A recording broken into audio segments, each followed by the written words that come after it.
Hello, guys. So my name's Ava Grace, and I am interning with a Great Place Lakes and Dales as project manager.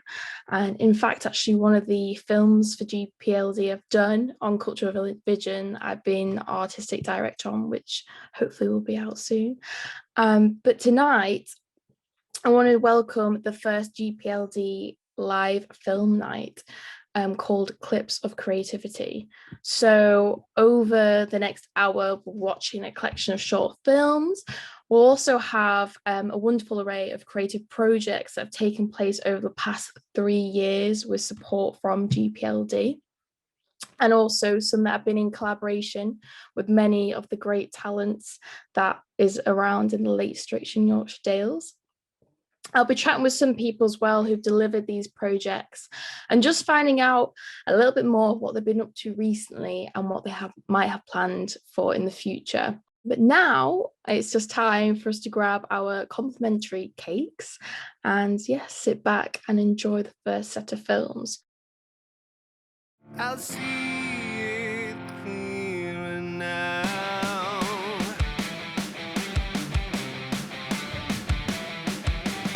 I'm learning the path as I go. Everybody knows it's spoken on the radio. There is a truth in the lies. I dare to leave you twice.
Today we're performing at Lakes Alive, which is a fantastic art festival in sort of the heart of the Lake District in Cumbria. So the whole idea of the project is to present the practice of fine art and painting and drawing in a way that is really fun and engaging and accessible to audiences of all ages and abilities. So in the project there are lots of different characters. Some of them are completely imagined and others are characters that have been inspired by famous artists and famous artworks kind of throughout history. Today we are artists. We have our aprons on, yes. We have our easels. We now need our paints and our brushes. Okay, so beneath your easels you should find yourself a wonderful paint palette like this. If you'd like to hold your palettes. Monsieur Abstract, round of applause for our painting. No, it's absolutely fantastic for Kendal. If there's more events like this in Kendal, then yeah, I'm all for it. It was really good fun. Daughter really enjoyed it, and yeah, it's just really creative, and it's nice to see her doing this stuff. I came here earlier and I did a bit of dressing up. Thank you, RagTag!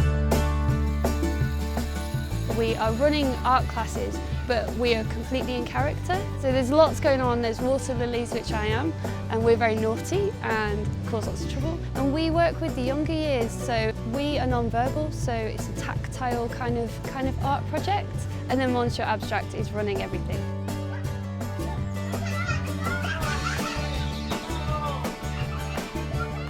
With what we're doing at the moment, it's fully immersive, so it allows lots of children from lots of different backgrounds to come and have a try at being creative. I think creativity is really important because it's a release and it's like a meditation. You zone out and yeah, it's a way of expressing yourself.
Fabulous. I absolutely love all of those. It's just a great reminder of all the amazing things going on within the area. So next we have joining to talk with me about some of these projects is Tom Smith from Innova Collective, who produced the first video we saw the S Festival in Eskdale. And then we have Sarah Hall from Blue Moose Dance Company. And then we have Kettu from Kettu Studios. Hello.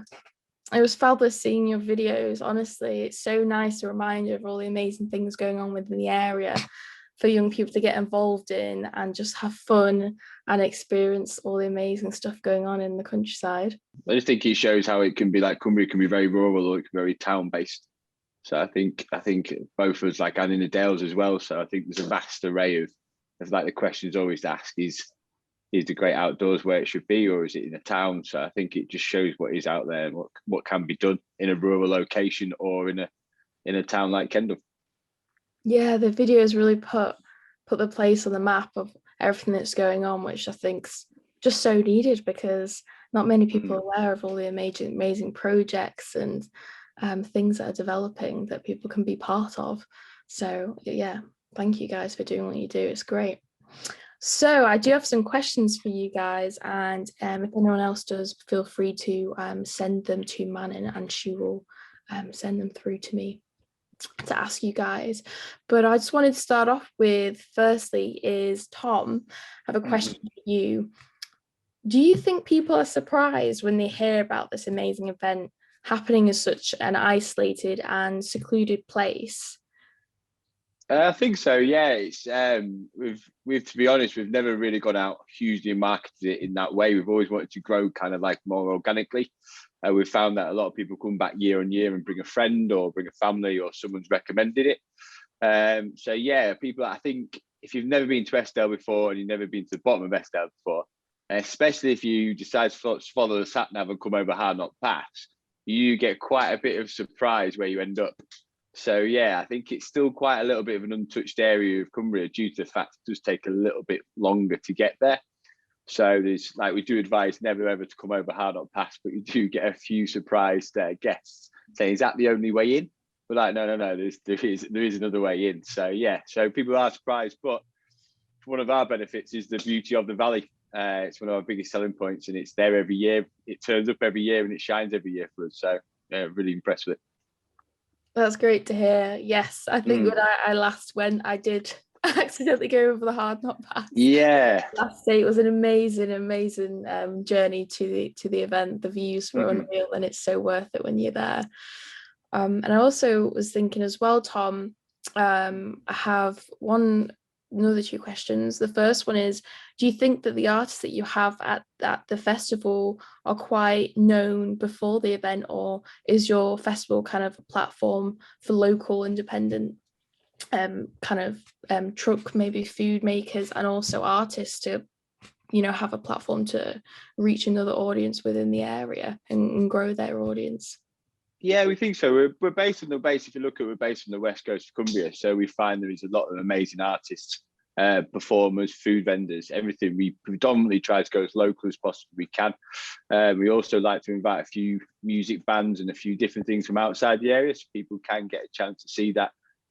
We never go for a big act. We're never trying to break our budget to go for a big act. We just try to go for quality, in-depth quality of music, entertainment. So it's more of a find it and a long period over the weekend. We have been kind of tempted before to have this one big headline act, but we want people to come in and actually enjoy the area and actually enjoy the whole weekend.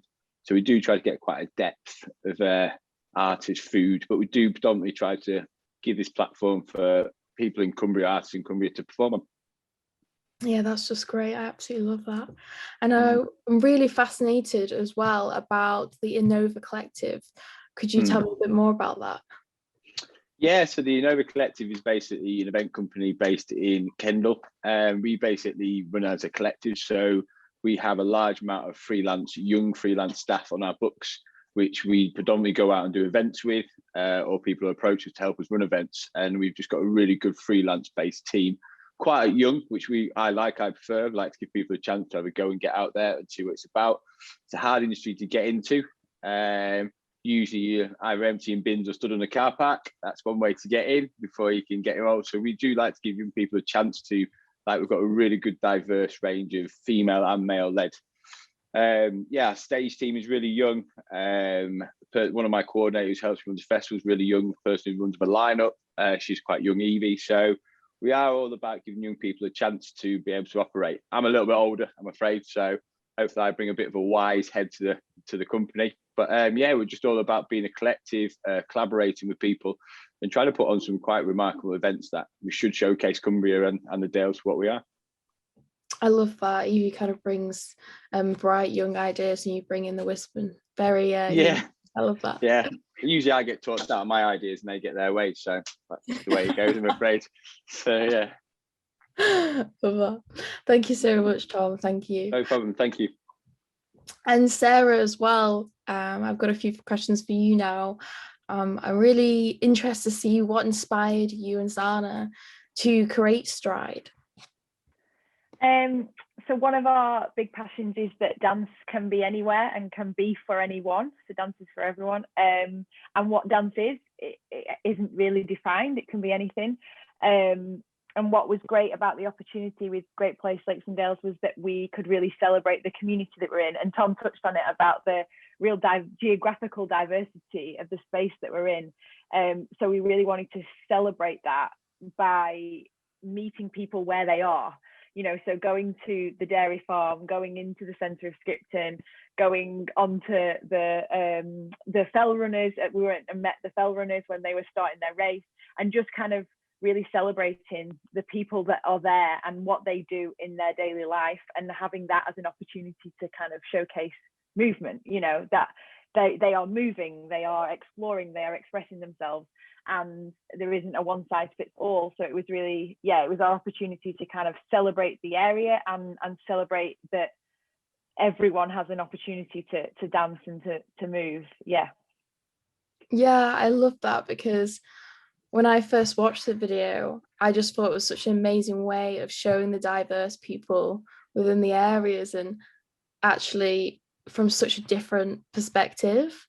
I've actually got through to me more of like, oh wow, yeah, I've never really captured it in that way, with all the different feet, seeing the kids' feet moving around and all the different paces everyone was walking. It's like all this, so much diverse energy and people from all over coming together. And it was just, I absolutely loved it. It was so lighthearted and really, and I feel like you can kind of, you really get the sense of the different energy that people have, you know, in whatever they're doing within it. That it wasn't like, whilst there was a score to work towards in terms of sound, it wasn't that everyone had to work to the same beat in terms of dance and things like that. It was an opportunity to kind of, simple things for us, which was really exciting, was like when we went to the dairy farm and we're watching the cows being milked, like there's a real rhythm and a real choreography effectively to what's happening there, which is just that person going about their daily job, but actually is a huge part of what happens in that community. You know, it's a huge farming community as well. So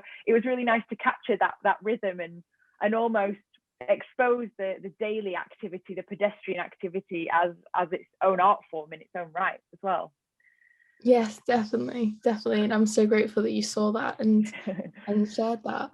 And I think another thing I just wanted to ask as well, with Blue Moose Dance Company, is there kind of a vision you see in the future going forward? What's the next step for Blue Moose? I mean, that's a great question, especially out of a pandemic, but I think that's a question for everyone. I think in terms of work like Stride, we're currently developing a very similar project in a new area, which in itself is a really exciting opportunity, because it will never be able to be replicated exactly, because it's very much about the geography and about the people and the diversity of the area. But we are looking to develop that project in new areas, and make new dance films from that as well, and celebrate those people. But I think in terms of our work in the Lakes and Dales as well, we have a number of classes that run, and we're really interested now in about the development of young people in that area, and not just their engagement with dance, but their opportunity to connect with the wider sector in the professional world, and have try and create links for them to really connect with what is out there and what's possible, allowing them to sort of see themselves in the professional sector, so that they can be really inspired to go and, you know, continue careers in that way. However we can make that happen. I think it's more about connecting, I think, with other groups and other young people and other artists working in other rural areas to see if we can build a sort of stronger network together. Yeah, that's an ambition. Thank you so much, Sarah. Yeah, it's so important you. what you're doing, and I look forward to seeing many more projects that you do. Thank you. Thank you. And Verpi, I've got questions as well for you. I'm really fascinated because you've worked, haven't you, with so many internationally famous animations, including Wallace and Gromit, which I absolutely loved that. I used to watch it all the time, so that's just like, wow. And music videos for people like Radiohead and Katy Perry's song Resilient. And from all this, what is it about the Lakes and Dales and Skipton in particular that keeps you here and keeps you inspired when you progress throughout your career? Well, what keeps me here is my partner, but mostly what makes me stay here is that it is really surprising and inspirational in ways that I haven't really experienced, even if I lived in lots of different places and countries. And he has opportunities that are in the kind of in the areas that are kind of hidden or forgotten, or mostly forgotten. I think there's lots of forgotten things here that people kind of know or maybe have heard a little bit or for me that's extremely inspirational and lots of material to kind of create from. So that's where Dog's Tales come from, and I'm trying to kind of retell the history in a different realm, which is using the augmented reality as part of it, and storytelling in a kind of transmedia form, so lots of different forms. So that's, for me, this area is like so fertile soil for that.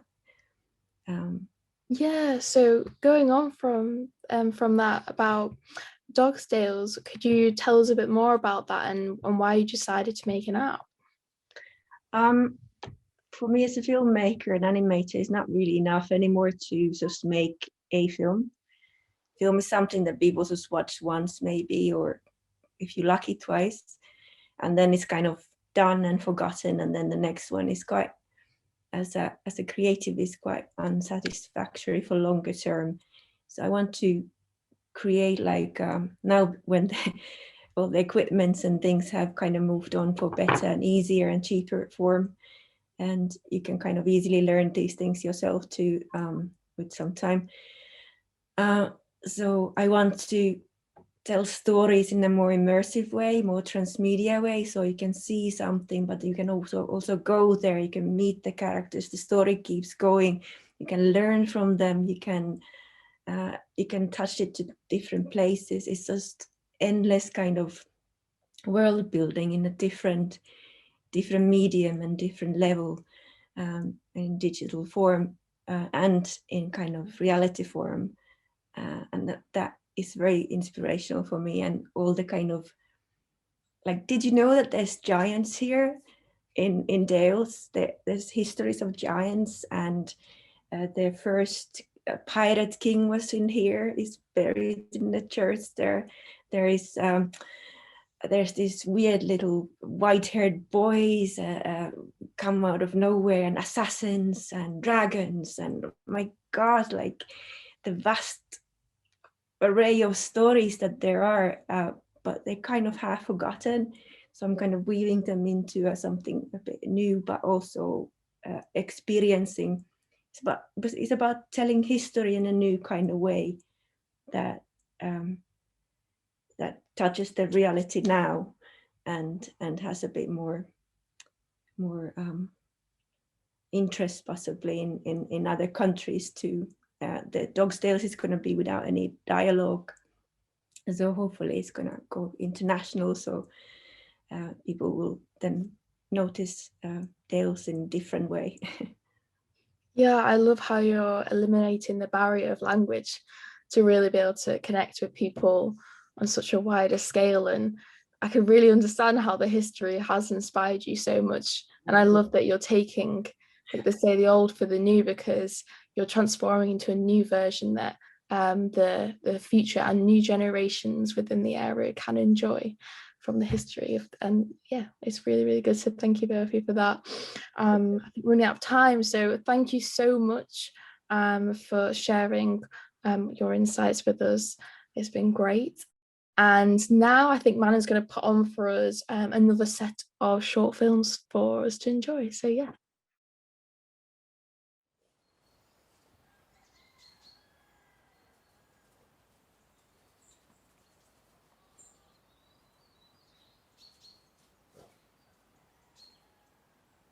Hi, I'm Hugo and I'm a photographer living in Ambleside in the Lake District. Now that I live here, I feel a much closer relationship with nature and in particular the seasons, which isn't something I'd anticipated necessarily. How the land is worked when the lambs are born, when the birds are migrating, when the autumn leaves are turning, and that differs in different parts of the country, but I feel much more grounded here and a much closer relationship with every natural process that's happening around me. I want to drill down a bit more into all of the different issues in the Lake District and how they are interconnected in a very profound way, and trying to evoke the emotions and feelings associated with those issues through my photography. I think art is very powerful and has a huge amount of potential to communicate different viewpoints, but also more than that, to evoke feelings and emotions in people so that they feel more for a place. So with regard to the environment, I think it's hugely important to make people realise how special a place is perhaps, but also raise awareness and make them really value and care for the things that you as an artist do as well. So I'm Melissa Davies, I'm a poet and I live in Kendal. I think probably the main thing in this residency that has moved me forward creatively has been understanding what I can achieve and how I can join the conversation using my work. I think before I felt like I was just writing poetry or writing text and I didn't really see how it could relate to other people, how they could access it and understand it and how it would influence them. Having been on the residency, I can see now and I understand that art and, for me, poetry is a way of getting these complex issues that aren't necessarily in the media or aren't necessarily understood to an audience. And for me, that's huge. I feel a sense of purpose that I didn't necessarily feel before. Also, working with other local artists, understanding how their practice is influenced by the area would help me to find a way into writing about an area that means so much to me and that I know so well. Another thing that motivated me to apply for the residency was to meet other people working, not necessarily creatively, just working in being connected to this area. And that's been so valuable for so many reasons, and I just don't think I would be where I am and doing what I'm doing and having the plans that I have now if I hadn't met those people and wasn't working with those people. So yeah, thanks for having me. I'm Emmy and I'm a contemporary dance artist.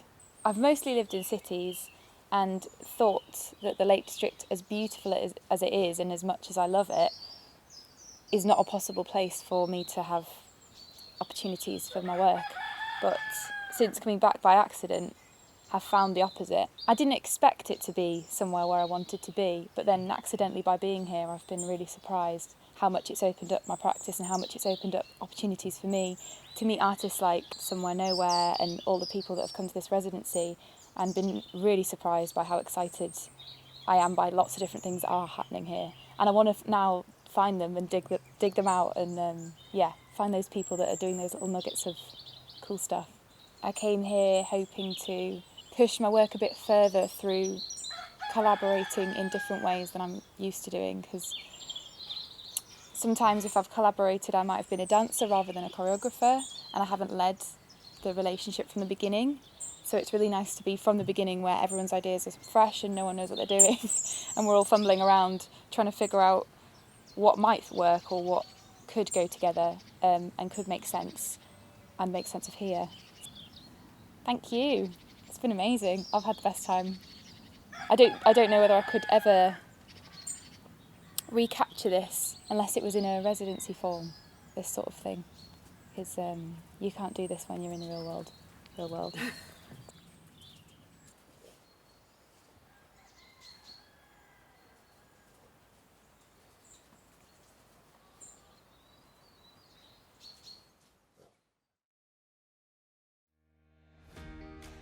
Future Fixes has helped me by developing my knowledge, my why, my values, and just personal confidence, developing resilience. So it's really helped me remain focused on being green and ethical whilst growing my business as well. Just having that sort of support and mentorship from Karen and Dave, and then also from the other people on the course as well, because we've all been in the same position and we've all been able to give each other advice and help each other out. So yeah, it's been brilliant.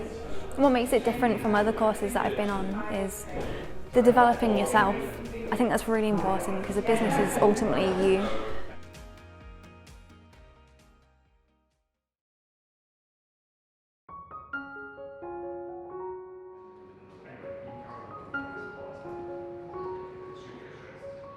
And this week we're at Brewery Arts and we've been running a workshop which is sort of introducing our technique and our method and process for projection mapping. So we tried to do a little bit of the technical side of things, teaching people how you actually do it, what the process is, what the software is. But also we've been trying to, more than that I guess, get people interested in and teach some of the methods of the way that we approach it. From the first idea, through the storyboard, through the creative side of it, then actually out into the technical mapping of the object. I came along to this workshop because I got to work with some of the members of Imitating the Dog on a show last year and was blown away by what they were doing with video mapping and projecting within a theatre setting and wanted to find out more about it. I've always wanted to kind of combine my kind of three-dimensional kind of paper sculptures and kind of project onto them, so I thought this was a perfect opportunity. I also teach youth arts at the brewery, so I thought it would be really good to learn some new skills that I could kind of pass on and kind of work with groups of young people. We were given a brief basically to create a short 3-minute piece using a doll's house, and we were given a theme of space exploration to create something which allows us to project onto the doll's house or around it. It might include bits of live performance. It's been really good working with a team of people. We've all come from very different backgrounds, so it's been really good to bring our strengths together. I've liked the flexibility and the fluidity of it, in that we've been able to essentially try and make something and have an approach of, okay, well, we want to try and do this particular effect, and then we'll ask Simon or Crofty how that's achieved, and they'll be able to help us achieve that. So it's been great way to learn, because it's been learning through trial and error and learning through them. I think it's given me a lot more confidence for trying new things, especially with tech in my own work. I would definitely like to use some more of the video filming techniques we've used. So I've done a bit of incorporation of video into some of my own theatre shows before, but now understanding how to do green screen properly opens up a lot more avenues. I think it's been really fun. I've really had a good time, and I've really enjoyed learning some new stuff and getting to grips with new technology and thinking about different ways that that could be used without having the pressure to produce something for an audience at the end of the week. It's been really great to have a week to play and to enjoy the process and to discover things through that creative process that you can then hopefully incorporate into your creative practice in the future. I'm not particularly comfortable with digital technology, so it's been really good to kind of learn some of those skills, and I have loved, like at this point it's really exciting kind of seeing everything come together, and when things are projected onto the doll's house, you just get these really kind of magical moments. So yeah, it's exciting to see it all coming together.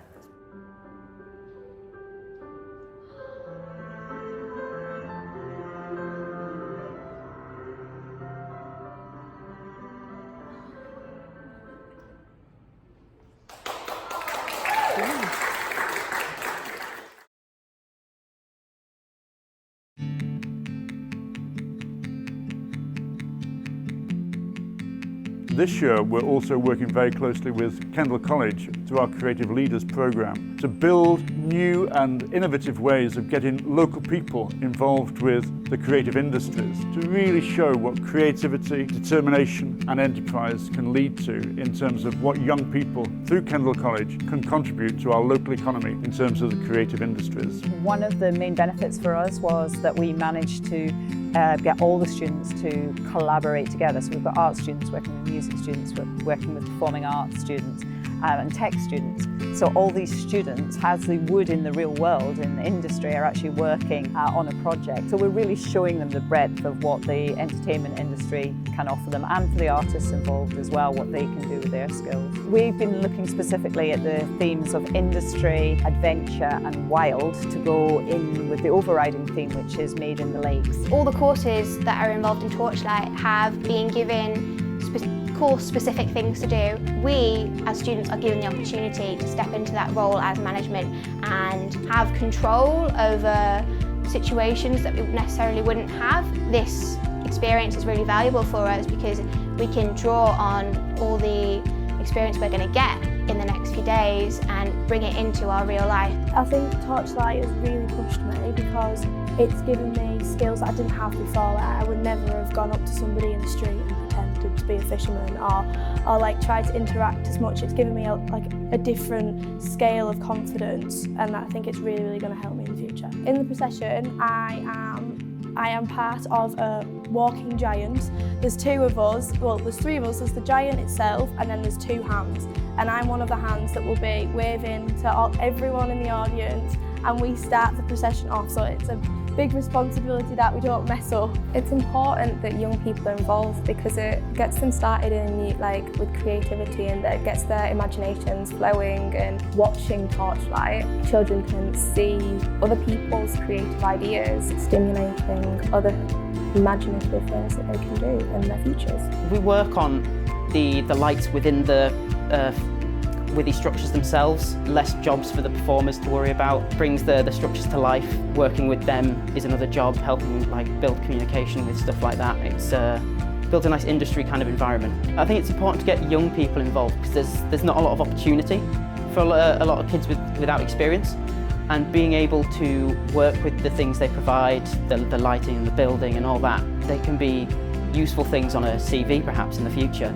They can help as employable skills. You know, I've worked with people, I've been part of an organisation, an organised procession, you know. It shows that you've done things before, both creatively and applicable in workplaces maybe. I'd like to go into theatre personally. I'd like to take these skills that I use to build immersive objects and creatures and sets, and I'd like to take that into bigger theatres. I feel like Torchlight, it's a good way to sort of gear me to another form of theatre. I'd love to do musical theatre for a living. I'm playing multiple characters over the procession. I'm a dinner lady for street theatre, a boggart in the procession. It's a good sort of way to sort of get to grips with this other form of performance. It'll sort of tailor its way into sort of being crucial to sort of my development as a performer. Getting the chance to organise this and a chance to document it on social media will definitely be something that I can draw on when I go and do whatever I do it, because it's just, you've got your organisational skills, you've got your management skills, you've got your creativity skills, you've got working with people, you've got actually working with a community rather than just working within college, because it's great to work within college, but the chance to work with people outside of college and collaborate with people like Craig and Caroline and Kate and see what they do for a living and see maybe that's what we want to do for a living when we leave. If you want to get involved with Torchlight, go for it. It's so fun. There's something for everyone. Even if you just want to carry a lantern and not be a big part of it, just do it, because it's a once in a lifetime opportunity and you don't get to do things like this, and it's on your doorstep. Just get involved. Wow, I hope you all enjoyed that as much as I did. That was just, what an insight. I absolutely love that. And just seeing all those faces so happy and so concentrating on the detail of creating those things for Torchlight. Yeah, wow. I just want to say thank you for everyone that's watched so far. The films that we've just been shown, then we had the Lighter Things residency run by Somewhere Nowhere, Future Fixers run by Bentley Brown Associates, then we had Leap residency run by Imitating the Dog, and then lastly we had Kendall Torchlight Creative Leaders Program. So now we're going to open up for conversation. We're going to have joining the chat about these projects are Rob Fraser from Somewhere Nowhere, Johnny Randall, who attended the LEAP residency and made the film, and then we also have Josh Simpson from RagTag Arts, who also plays a big part at Kendall Torchlight. So thank you guys for joining to have a conversation today. I just want to start with Rob, hello Rob. Hi Ava, how are you doing? I'm doing good, thanks. How are you? Yeah, very good. Nice to see loads of smiley faces. That's what being creative is all about, apart from the graft and the hard work, of course, but it's great fun. Yes, definitely. And I saw your comment about video mapping course. You never know, you might do that. That's awesome. Might try something else, yes. So Rob, I was really hoping if you could tell us a bit more about the Lighter Things and the young creatives who attended the residency. Yeah, it was on the back of a bigger project that myself and my partner Harriet had worked on for 2 years, called Sense of Here. And that was us looking at the place, the landscape of the Lake District National Park, and doing some creative interventions, speaking to about 50 people about place, experts right across the field. And one of the big things that we wanted to develop on the back of it was sort of encouraging young creatives to come on board to actually find out more about their place through the creative lens. So we set the scheme up loosely and then managed to get some seed funding from Great Place Lakes and Dales, which was brilliant.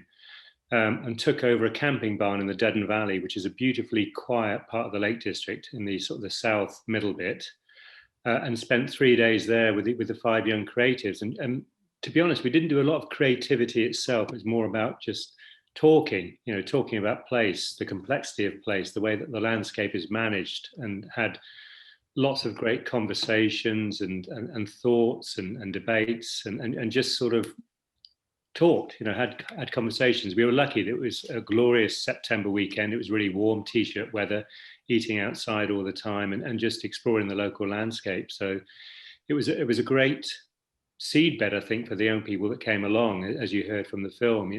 We keep in touch with the 5 still and meet up with them occasionally, albeit virtually at the moment. So it's nice to hear their progression. And in some small part, that small weekend in the lakes was a kind of a catalyst for them to go on to different things. So it felt good to be part of that.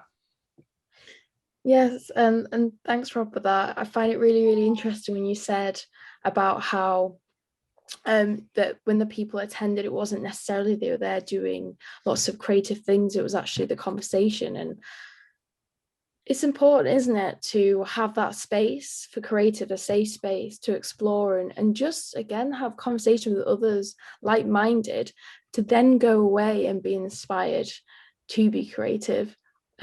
So yeah, thank you for that.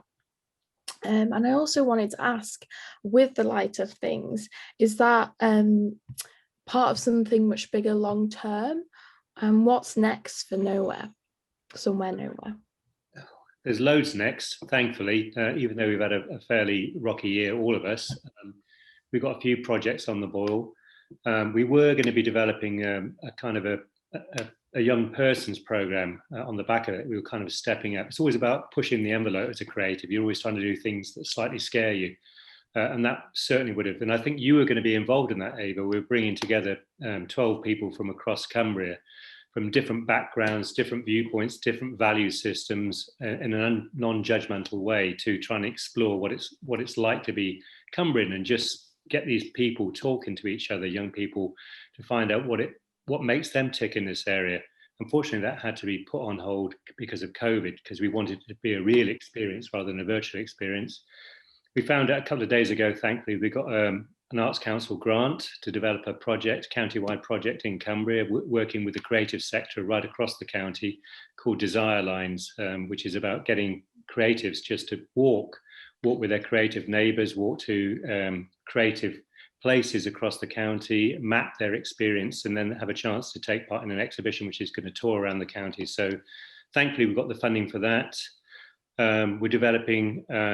We've just started developing a community of artists called the Place Collective, which is going to be situated within the Centre for National Parks and Protected Areas at Cumbria University in the Ambleside campus there. So we're bringing together creatives who are specifically looking at the environment to try and form this community that looks at place through different creative lenses and can work with researchers and with wider communities so that art can play a role in sort of helping move the conversations in a slightly different direction. You know, bringing creative spin on places, I think, is a brilliant way of looking at landscape, looking at place, and looking at communities.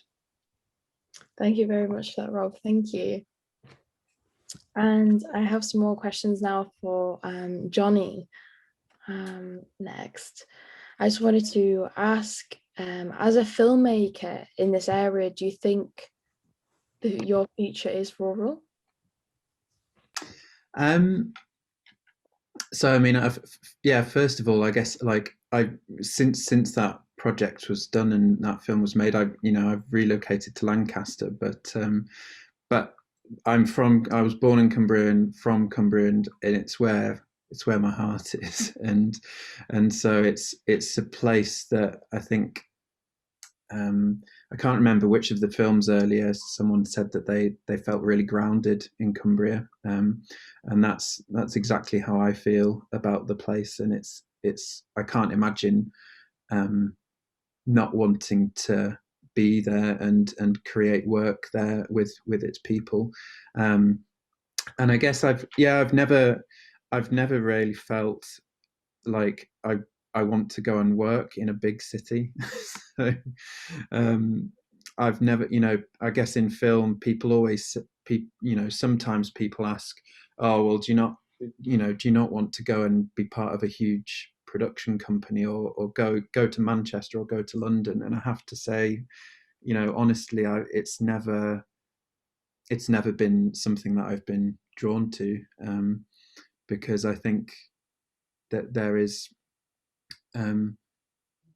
first of all, and also I think someone else touched on it earlier, that, or maybe it was one of the videos, possibly it was the video that Rob had been working on with that artist residency, that one of the dancers had said that when they were in Cumbria, they thought that there wouldn't be opportunities there, but that's just so not true. And I think that there's often a perception that in rural places there aren't opportunities for artists, but my experience has been that there is, and that they're exciting, and that there's plenty of opportunities to collaborate. So for me, I think I don't see my future as becoming less rural.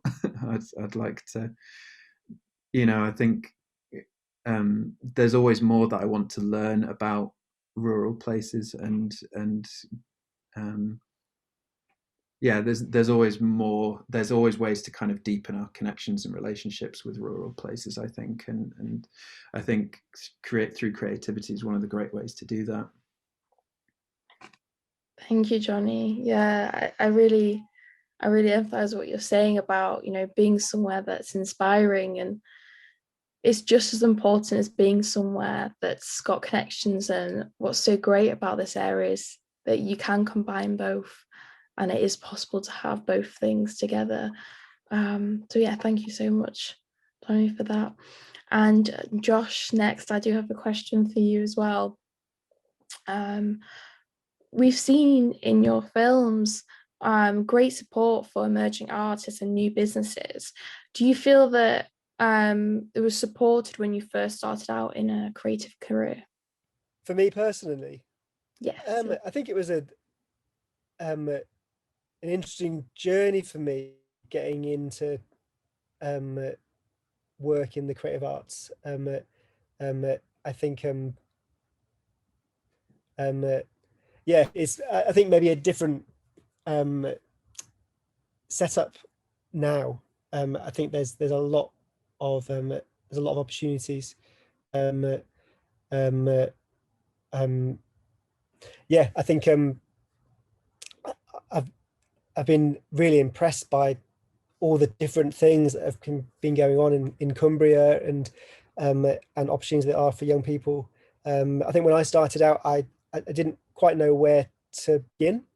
And it was definitely a case of sort of feeling my way through things and going down avenues that led nowhere and trying new things and stuff. So it's really exciting to have been part of the Great Places project and actually see how it has springboarded people and given opportunities to young people, especially to actually like properly, firmly get feet on the ground and try something new with that support and with the community around them.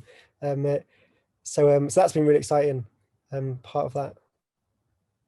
Yeah, definitely. I think support for anyone in their careers at whatever stage is so important to have, and I'm hoping that in the future it's more that people become more aware that there is that support here, and it's just kind of spreading the word of that, and hopefully creating a domino effect that the more we support and nurture, the more that grows, that offers more opportunities, and it's this amazing circle that's kind of its own ecosystem that feeds the growth of creativity within the area.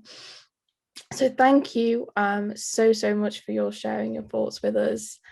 Now we're going to go and bring Tom, Sarah and Verpi back onto the screen, and we're going to open up the conversation again for some questions now, this time from our viewers. We'll go around, I'll ask you guys this question, but we'll start with Sarah.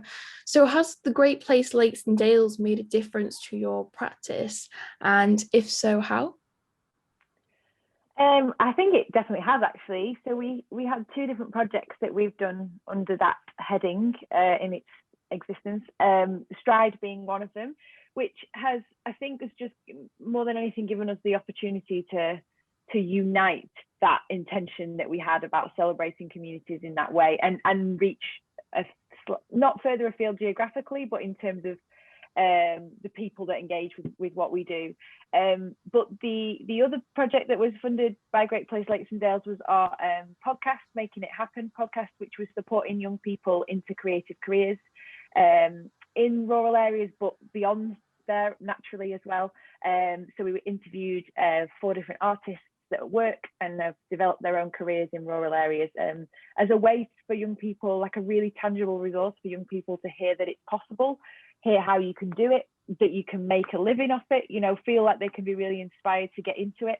And that's really kickstarted a huge, a big passion anyway we had, but a huge program of our work that is about supporting young people and emerging artists into creative careers in rural areas, being really proactive about how, like, really clear ideas, tips, you know, guidance from people that are just making it happen right now of how they can crack on and do it. So it's been a really exciting sort of springboard really for a big branch of our work now. And we're very grateful. Thank you. Thank you for that, Sarah. And Tom as well, do you think Lakes and Dales the Great Place Lakes and Dales have made a difference to your practice? And if so, could you elaborate on how that is so? I think hugely. First of all, it's really nice to see that there's the Lakes and Dales actually working together as well.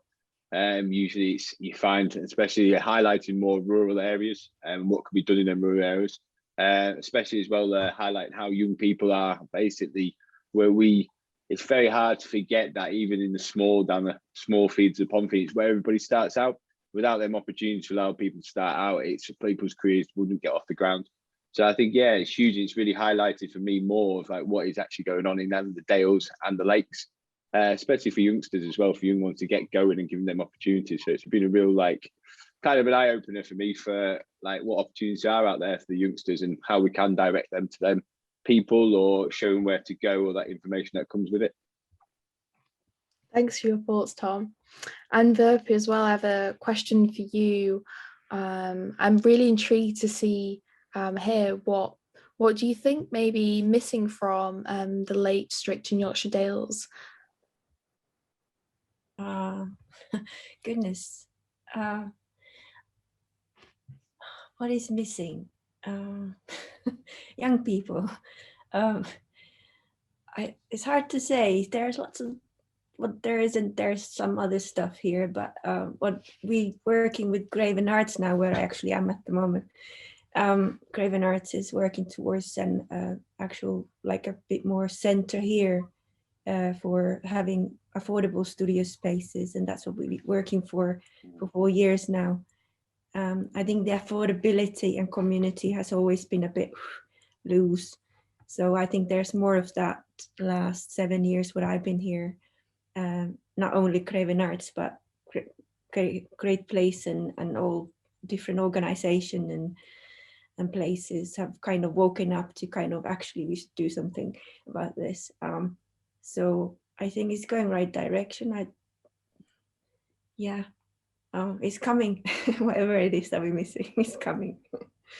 Yeah, it's really interesting you say that, because from doing surveys myself and as a young person speaking to other and having friends of other young people within the area, one of the things that has come up as being something that there could be more of is studio spaces. And interesting enough, we've worked with Marissa with Great Place Lakes and Dales on our Watch This Space project, which I've been working on with Manon, and the one we had recently was a pop-up creative studio space.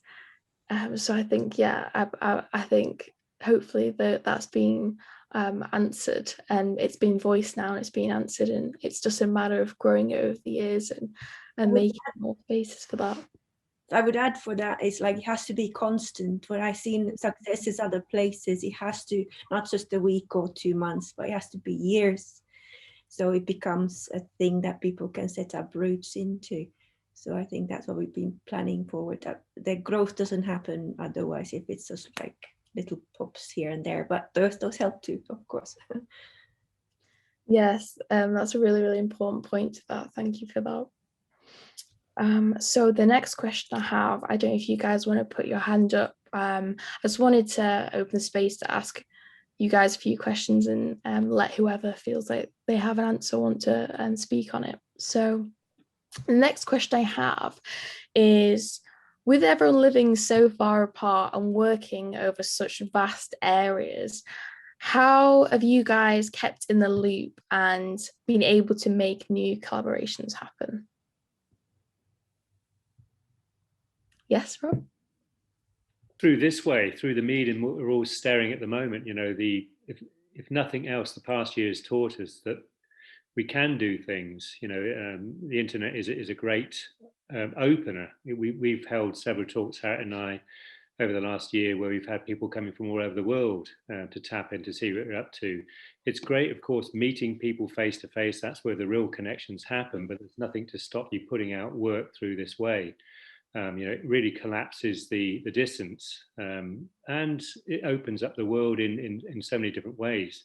The good thing about living in a rural area like this is we all share the landscape as a backdrop. You know, it's what we all know. It's why we're all here generally. So I see that the internet is obviously a force for good, as long as you can still get out and smell the blossom and take in the views and do everything like that, and meet up when we can. S-Fest looks awesome. I want to go. I'm going to S-Fest when it's next. Come on, I'm playing as well this year. There you go. Yeah. When is it? 1st and 3rd of July. So we're pretty much 10 days after. Hopefully, Boris gives us the whole off you go. Let's have some fun kind of job. That's what we're waiting for anyway. But we're super confident it's going to go ahead. I say that with everything crossed possible, but there you go. Yeah. Definitely. Thank you for that. And Josh as well, did you have your hand up about the collaborations question? I think I was scratching my nose, but I can say one. No worries, I've got plenty more questions. No, I can answer that question. I did have a thought on it, which was I think one of the things living rurally is actually, for many of us, distance is, you have a different, I think sometimes you have a different attitude to distance. And I think what I've found maybe is that connections and collaborations can be maybe more meaningful, like more in depth, because actually there are fewer of us around. Sorry, I'm being attacked by a dog. There are few of us around, and actually there's a sense that actually we need to look after each other and we need to work with each other, and you know, collaborations become friendships, and I think that's a really important part of the community of working in this kind of environment and in the arts. That was one of my thoughts. Thank you. No, definitely. Thank you for that, Josh. And I only have time for one more question. So again, for this last one, if you guys feel like you want to answer this question, put your hand up and I'll let you. But this last one, I feel like is such an important one to end on, which is that there's been a lot of people that have had funding and being supported by funding made available to help businesses throughout lockdowns, restrictions, and still with that, yet so many have still fallen through the cracks. I really want to know what you guys think we can do as a creative community to support those individuals and make sure that we don't lose some of the precious talent that we have. Yes, Sarah. I mean, firstly, I don't have the answer, but I just want to say that you're absolutely right. I feel like there's a real gap. So we weren't eligible for Cultural Recovery Fund from Arts Council, and we're not an NPO. And it's all those that there's these big organisations that really are there to support big organisations that work artistically. But I think, especially in rural areas as well, I think we often look at a different business model that doesn't mean we have huge overheads or lots of, you know, we can't sustain those kind of things because funding in those areas is less regular and less common. So yeah, it was a big question I posed to Arts Council, in that I'm not eligible for this, but I'm also too big for this, and what happens for all of those businesses that have worked really hard to have a model that means you can sustain yourselves for a bit longer, albeit despite a pandemic maybe. Yeah, I think I feel a bit like this in terms of the arts as well. Like, emerging artists have lots of stuff, and really experienced artists has lots of stuff, and it's that mid-career or mid-scale that always seems to, for me anyway, I feel like we are less eligible for things because of that middle ground, and that's a real shame. Yeah, I don't have the answer, but I feel like that's sort of a gap for me. Thank you for that, Sarah. And I've got one last quick question, but Tom, if you could briefly share your thoughts. Yeah, I think like you're quite right there, Sarah. I think there's also, we can't just rely on the Arts Council. If you look at Cumbria alone, it's a £3 billion tourist industry. It's a massive amount of money coming into Cumbria, and it's predominantly tourism.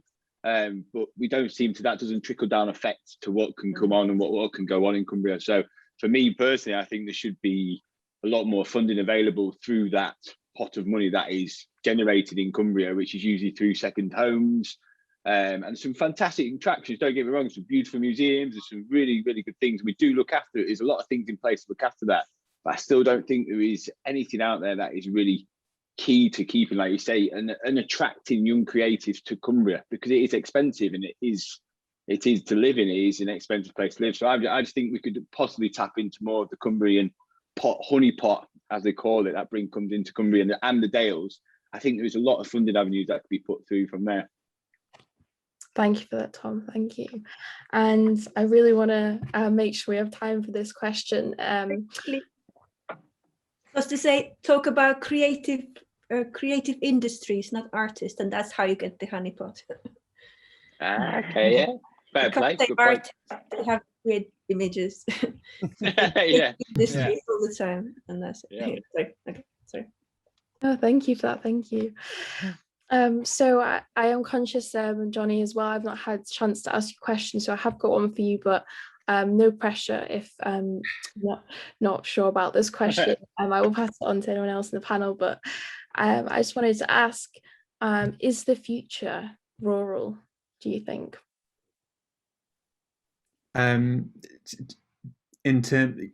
different to what my sort of personal response was to it before. Do you think for creatives, the future as well, do you think that there's going to be a growth in people coming here and opportunities? Yeah. It's big question, isn't it? But yeah, I mean, I guess one thing that the pandemic's thrown up is that people, you know, and working remotely has made some people who've been living in the bigger cities think, oh well, I can work from anywhere, and so those who can afford to can move out to more rural places and do work from there. I think also, I mean, it's my hope really is that things just become a bit more decentralized from urban spaces in terms of being the spaces where so much creative activity happens. So yeah, I mean, I'll let others chip in, but I think it's my hope that that the future is more rural. Thank you for that, Johnny. Does anyone else have any thoughts? Yeah, I think it's going to be because of it's hastened 5 years. This lockdown of digital change in people's minds and machinery. So it's much easier to be here now. It was very easy before too, but it's getting easier because of that. And once the all covering internet comes, then we're fine. I think it's slowly, but it's coming, I think. Yes, Johnny. Oh yeah, the only thing I just wanted to add on was that I think something that is really vital just generally at the moment is kind of cultivating a really deep connection with a place, and I think that wherever people are, that there are opportunities to do that and to kind of put down roots and to kind of create these ecosystems that service interdependently in rural spaces as well. Just to add that. Yes, definitely. I think what I've learned from this conversation today is that funding is so important, and for these studio spaces to be long term, to have a space for creatives to nurture their talent and build more skills and progress. And Johnny, you're saying to build a connection with the areas, to have funding so you can have the time to be able to do that, and the funding to do that project in a place that inspires you. You can just see that funding is such a key part of being able to access all these things and grow. So thank you so much for sharing all this. I could talk to you guys all night. I have so many questions, and I'm just absolutely loving this conversation, but I am aware we're running over time. So yeah, thank you so much, the panel, for sharing your thoughts. I really, really do appreciate it. I'm sure everyone that's here tonight and that will be listening back to the record will as well. Thank you also as well to viewers for watching, and also for your questions that you sent through. Again, this has been recorded, so if you do want to watch this back again, any of the videos you've seen, you can find them online, but you can also watch them here. And if any of the questions we spoke about, you can listen back to that again another time. Just to remind you as well that the episode 2 of GPLD Live is happening tomorrow, but instead it is happening tomorrow at 9:30 a.m. So if you guys want to join that, I highly suggest get yourself a nice hot drink and cozy at 9:30 because you're in for a treat then. Also, the second film night will be happening as well. So this will be happening again tomorrow evening at 8 p.m.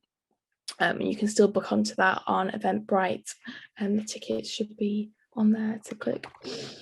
And if film is your type of thing, then make sure to check out Hinterlands International Film Festival. This is going to be taking place in Skipton next month. So yes, that's Hinterlands International Film Festival if you guys are interested. And also do check out lakesanddales.org for more information about the GPLD programme. It should be all on there. And Thank you. Yes, everyone for watching. Next we're going to have to play us out is one of the commissions from the Aerial Festival made by Richard Skelton for the 10th anniversary of the Corbel Press. And this is called Emerge Like Wraiths. So yes, thank you everyone and enjoy the film.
Distant hills emerge like wet the night is, and full of coldness on wave top floating.